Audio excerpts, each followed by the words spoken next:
안녕하세요. 자, 오늘이 벌써 9월 12일이네요. 자, 진짜 날씨 왔다 갔다 합니다. 그리고 날짜가 진짜 빨리 흐르죠. 벌써 9월 12일입니다. 자, 근데 이제 지금 이제 가을이잖아요.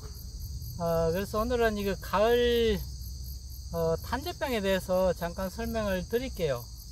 탄저병은 계속해서 옵니다. 탄저병은 이제 이 탄저균이라는 게 곰팡이균이에요. 곰팡이균이 계속해서 있는데 가을에 다시 한 번 더 이제 탄저병이 와요. 가을에는 지금 이제 9월 달에 벌레도 많고요. 벌레가 이제 이 날씨가 서늘해지니까 벌레도 살기 좋고, 그리고 탄저균도 살기가 좋습니다. 그래서 가을에 탄저균이 와요. 지금 여름에 이제 방제를 잘 하시다가 지금 탄저병이 걸리는 분들이 많이 계십니다.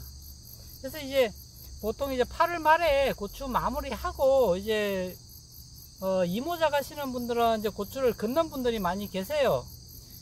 그렇지 않으면은 계속해서 고추 이제 딸 게 있으니까 만약에 고추가 더 이상 없으면은 그냥 마무리 하시는 게 편합니다. 가을에는 벌레도 많고요, 탄저균도 오고 하니까. 근데 이제 계속해서 키우실 분들은 이 가을에 이 탄저균도 방제를 해야 돼요. 거기에 대해서 이제 잠깐 설명을 드릴게요. 그래서 이거는 이제 제가 그 탄저 살균제를 가지고 이제 설명을 한번 드릴 테니까 보시고, 그 다음에 락스에 대해서도 잠깐 설명을 드릴게요. 자, 여기도 계속해서 제가 수확을 하고 있는데요. 위에는 위에 이제 거의 끝이죠. 끝물인데도 계속 익어가고 있고요. 계속해서 따도 여기 고추밭은 계속해서 달립니다. 여기는 이제 칼라탄이고요. 품종은 칼라탄인데 칼라탄이 키우기에 괜찮습니다. 칼라탄도 많이 달리고요. 연속 착과도 되고, 전국적으로 이제 칼라탄도 많이 팔리니까. 그리고 특별한, 그리고 이 두둑이, 제 거는 이 두둑이 엄청나게 큽니다. 이 두둑 폭만 해도 두둑 폭이 대략 한 1m 정도 돼요. 두둑 폭만. 그래서 두둑 폭이 이렇게 크니까 그 다음에 크고 높아서, 여기는 이제 그 시드름병 있죠. 청구병도 없고요. 시드름병도 없으니까 그거는 나중에 다시 제가 한번 설명드리고, 오늘은 여기 이제 가을 장마 계속해서 이제 한 번씩 왔다가 또 가고 하는데, 그러면 탄저병은 어떻게 방제를 하느냐면은, 일단은 여기 이 두둑에 비닐 멀칭 하고요. 그 다음에 고랑에 제초 매트를 깔면은, 일단 바닥이 이제 흙이 없으면은 탄저균이 있어도 크게 번식을 못 합니다. 그래서 이제 제초 매트를 제가 이제 계속해서 깔으라고 하는데, 그 이유입니다. 자, 그래서 이제 제가 이제 설명드릴 거는 제가 쓰는 건데요. 이 다코닐 에이스라고 보호제가 있습니다. 보호제. 이 살균제 카군이고요. 살균제 카군이고, 다코닐 에이스가 제가 이것만 쳐도 됩니다. 탄저균이 안 오면은요. 저는 거의 이것만 칩니다. 그래서 이제 탄저균이 이게 이제 제가 써보니까 그래요. 제가 써보니까 이것만 써도 탄저균을 거의 방제를 합니다. 그래서 고추밥 얘기를 하는 거예요. 고추에만 이제 거의 적용이 되는 것 같아서, 저는 이 고추에 다코닐레이스라는 걸 이걸 쓰니까, 제가 이거 선전하는 건 아닙니다. 이거 선전하는 건 아니고요. 제가 쓰는 건 이제 설명을 드리는 거니까 오해하지 마시고, 이 제품을 쓰니까 탄저균 방어가 잘 됩니다. 이게 이제 보호제 역할을 하는데요. 탄저균이 안 오면은 이것만 계속해서 쳐도 됩니다. 이 보호제가 제일 싸거든요. 그나마 이게 이제 500ml 들었고요. 이것만 계속해서 비 오기 전에 치고, 비 온 후에도 이것만 가지고 계속해서 방제를 합니다. 저 같은 경우에는. 그리고 만약에 이제 탄저균이 보이면요, 탄저균이 보이면은 처음에 조금 이제 한두 개 보였을 경우에는 괜찮습니다. 탄저균도 방어를 할 수가 있는데, 그때는 그냥 바로 이 사군이 있습니다. 메가킹이라고 이 4+4인데 아주 강력한 탄저균입니다. 이거는 이제 우리가 만약에 고추에 얘한테 이제 만약에 그 탄저균이 이렇게 묻잖아요. 탄저균이 묻었으면은 이 고추는 무조건 따내야 됩니다. 이 고추를 치료하는 게 목적이 아니고요. 이 고추 외에 다른 고추에 이제 그 우리가 탄저균이 있기는 한데 우리 눈에 보이지만 않을 뿐이지, 여기에 탄저균이 있으면 다른 고추나 잎에도 다 탄저균이 묻어 있다는 겁니다. 이 탄저균이 묻어 있을 때요, 이 묻어 있는 있지만 아직 이 고추에 발현이 안 됐잖아요. 발현이 안 됐을 때 이 사군을 치면요, 여기 4죠. 4+4인데 얘는 4군을 치면요, 여기 있는 탄저균들을 죽입니다. 사멸을 시켜요. 그래서 이제 탄저가 걸렸을 때는 흠뻑 줘야 됩니다. 물을. 그래서 여기 모두 다 골고루 다 묻게 줘야 되고요. 아래 위로 다 해서 소독을 다 시켜줘야 돼요. 그러면은 여기 있는 탄저균을 같이 죽이면서 전체를 다 소독을 하는 거잖아요. 그럼 묻어있는 탄저균들을 다 죽입니다. 그때 쓰는 것이 이 사군인데요. 이게 사군은 농약이 좀 비싸요. 그래서 이제 이거는 탄저균이 많이 왔을 때 이제 보통 제가 이제 치라고 하는 거고요. 그렇지 않을 경우에는 잘 안 칩니다. 왜냐면 이게 많이 비싸기 때문에.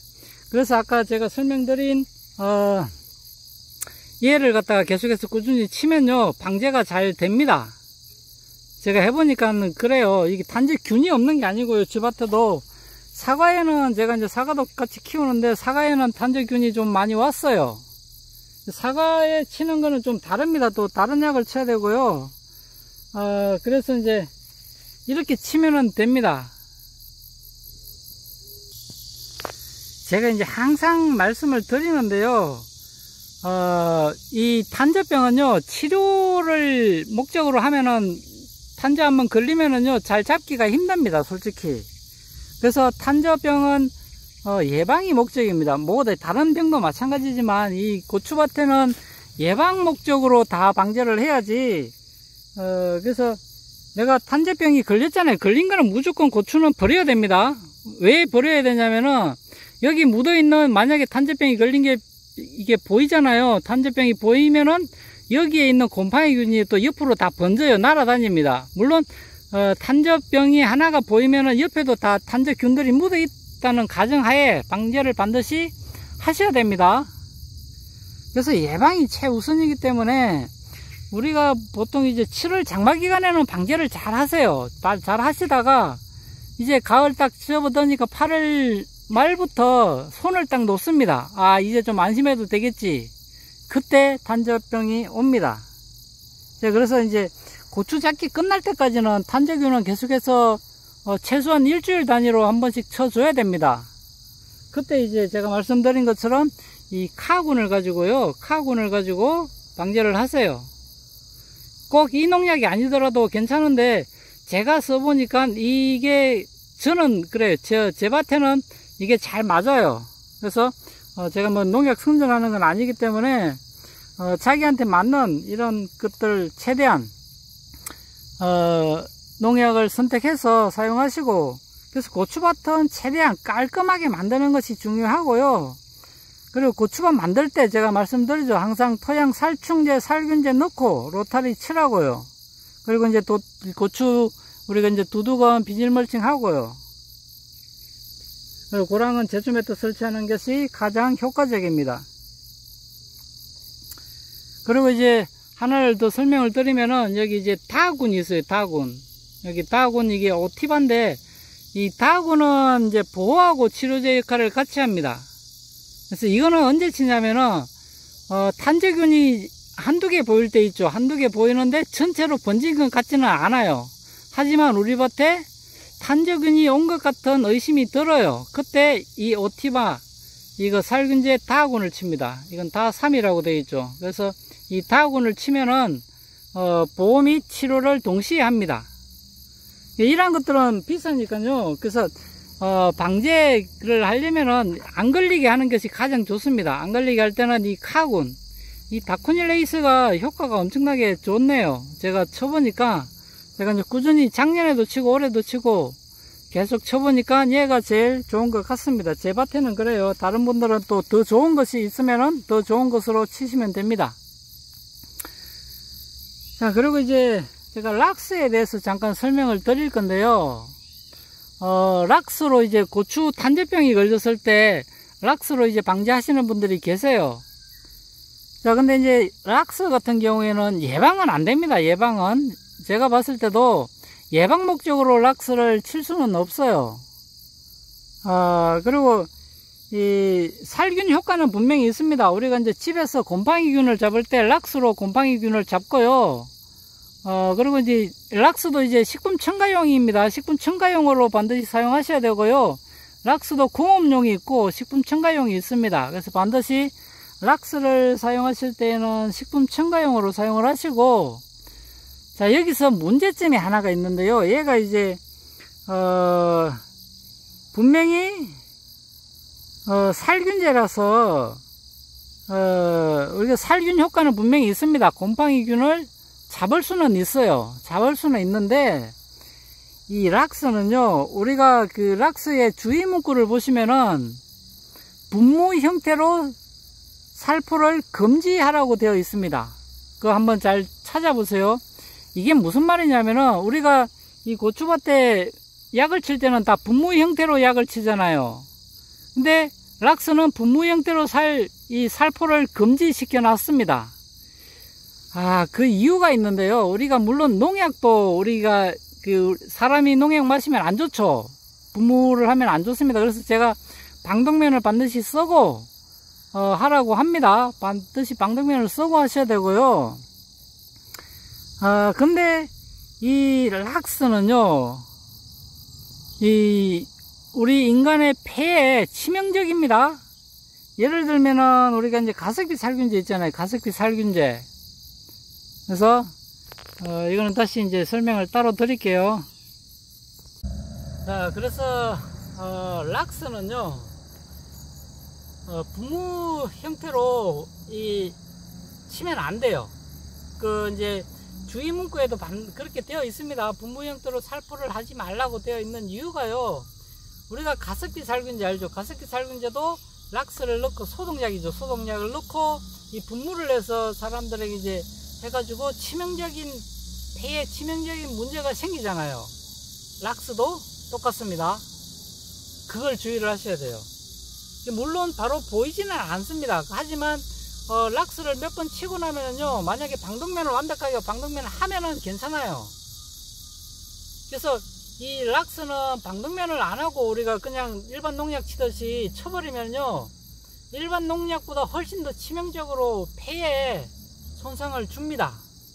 그래서 락스를 조심하셔야 하라는 거예요. 왜? 우리가 가습기 살균제가 이제 락스를 넣고, 락스하고 똑같습니다. 락스하고 똑같은 살균제를 넣고 가습기를 분무를 해가지고 엄청난 문제가 생겼잖아요. 근데 아무도 책임을 지지 않습니다. 락스도 마찬가지입니다. 락스도 우리가 락스를 이렇게 치잖아요. 그럼 고추에 이제 탄저병이 왔을 때 그 탄저병을 나머지 탄저균들을 죽이는 역할은 할 거예요, 분명히. 왜냐면은 이게 살균제이기 때문에 하는데, 대신에 이제 집에서도 마찬가지로 이렇게 칙칙 뿌려서 하지 마세요. 칙칙 뿌리면 안 됩니다. 분무 형태라면은 내 코로 다 들어가면요, 이게 방울이 내 폐에 치명적인 역할을 해요.